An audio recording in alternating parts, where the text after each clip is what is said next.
क्या नाम है तुम्हारा? उसने मुस्कुराकर पूछा तो वायन भी जरा सा मुस्कुराई।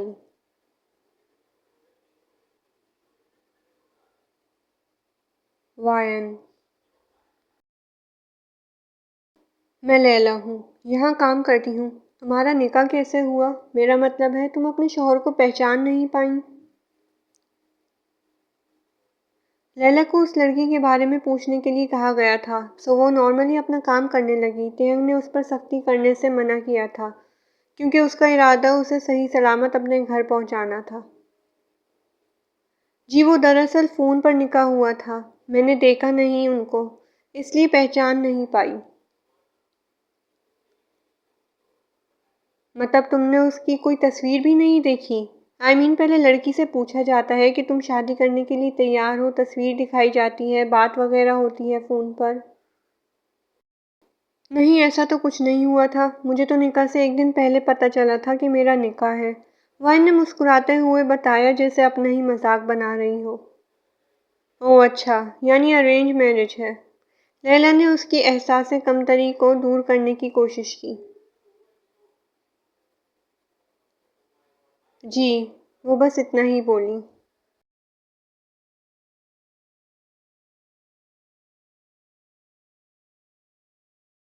ओके, क्या मुझे तुम्हारा पासपोर्ट और आईडी कार्ड मिल सकता है? लैला मतलब की बात पर आ चुकी थी। जी मैं देती हूँ, लेकिन वो असल नहीं है। आप तो जानती होंगी। वो कुछ कंफ्यूज होकर बोली। असल नहीं है? तुम यहाँ कैसे आई फिर? लैला को झटका लगा। वो सब कुछ तो मुझे नहीं पता, ये सब तो मेरे शौहर जानते होंगे। आप उनसे पूछ लें। उसने अपना आईडी कार्ड और पासपोर्ट उसकी तरफ बढ़ाते हुए कहा, जबकि लैला अपना घूमता हुआ सर लेकर बाहर निकल गई। इसका मतलब वो लड़की गैर कानूनी तरीके से आई है और उसका ये शौहर रमीज शेख इस नाम का कोई आदमी नहीं है इस शहर में। और मैंने एयरपोर्ट से भी पता किया है, इस नाम की कोई लड़की दुबई आई ही नहीं और ना ही उसे लेने कोई एयरपोर्ट आया था, वरना इंतज़ामिया में कोई रिपोर्ट दर्ज होती। आईडी कार्ड पर क्या नाम लिखा है? और पासपोर्ट कहाँ है उस लड़की का लैला? जिमिन ने पूछा। हाँ मैंने ले लिया था, ये है। अपने हाथ में पकड़ा पासपोर्ट और आईडी कार्ड उसके हवाले किया, जिस पर तस्वीर तो उसी की लगी हुई थी लेकिन नाम किसी और का दर्ज था। मुझे तो ये कोई गेम लग रहा है, जंकुक ने कहा, जो अभी कुछ देर पहले जेल से छूट कर आया था। गेम तो है ये, लेकिन हमारे साथ नहीं, इस लड़की के साथ। इस लड़की के घर वालों के बारे में पता लगवाओ। इस गेम में उसके घर वाले भी शामिल हैं, उसने तहम्मुल से कहा। तुम्हारा मतलब है कि इस लड़की के घर वालों ने इसे यहाँ भेजा है? जिमिन ने बात में हिस्सा लिया।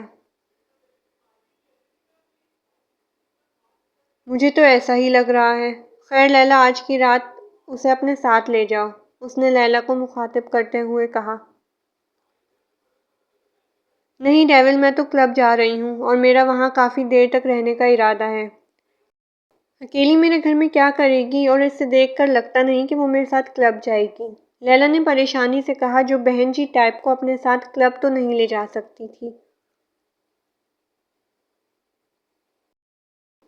मेरे साथ भेज दो, जंकुक ने ज़रा शरारती मगर कम आवाज़ में कहा, जिस पर जिमिन ने उसे घूर कर देखा। यकीनन डेविल ने सुना नहीं था। अगर सुन लेता तो उसका कोरमा बना देता। मासूमा का क्या इंतज़ाम किया है आज की रात? डेविल ने पूछा।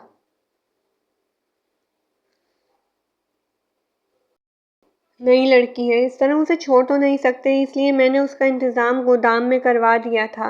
उसके बाबा भी वहीं रहते थे। उसका कहना है कि जहाँ उसके बाबा रहते थे ये वहीं रहेगी। वहाँ पर भी उस लड़की को नहीं रख सकते, वहाँ इसला है। इसला देखकर कुछ गड़बड़ ही ना हो जाए, लैला ने कहा। और किसी होटल में भी नहीं रख सकते, अगर पुलिस को शक हो गया तो मज़ीद मुसीबत।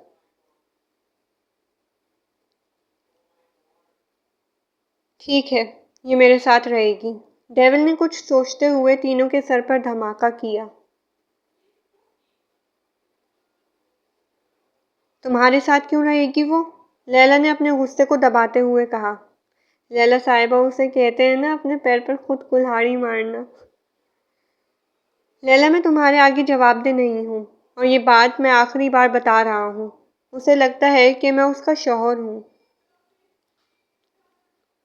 अगर मेरे होते हुए वो कहीं भी और रहेगी तो मसला हो सकता है।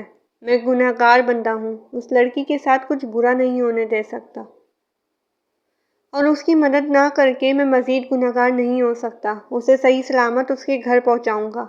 तब तक उस लड़की को पता नहीं चलना चाहिए कि हम क्या करते हैं और कौन है। नॉर्मल इंसानों की तरह उसके साथ रहो, ख़ास तौर से तुम, उसने लैला को घूरते हुए कहा। लेकिन वो तुम्हें अपना हस्बैंड समझती है डेविल, उसने हस्बैंड पर जोर देते हुए कहा।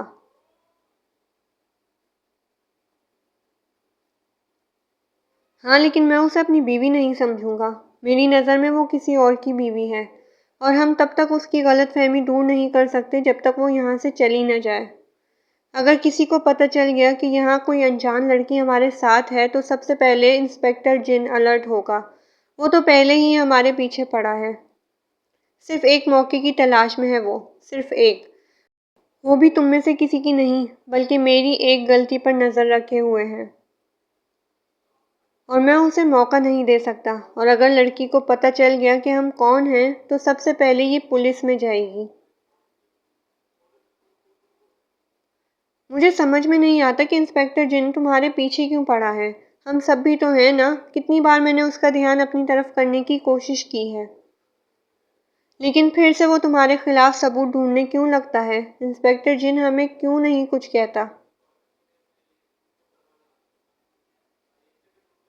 क्योंकि अगर दरख्त से सारे पत्ते उतार कर फेंक भी दिए जाएं तो भी दरख्त नए पत्ते लगा लेता है, लेकिन अगर उसी दरख्त को ज़मीन से उखाड़ कर फेंक दिया जाए तो वो बंजर हो जाता है और उसके सब पत्ते सूख जाएंगे। इंस्पेक्टर जिन की नज़र दरख्त पर है, पत्तों पर नहीं।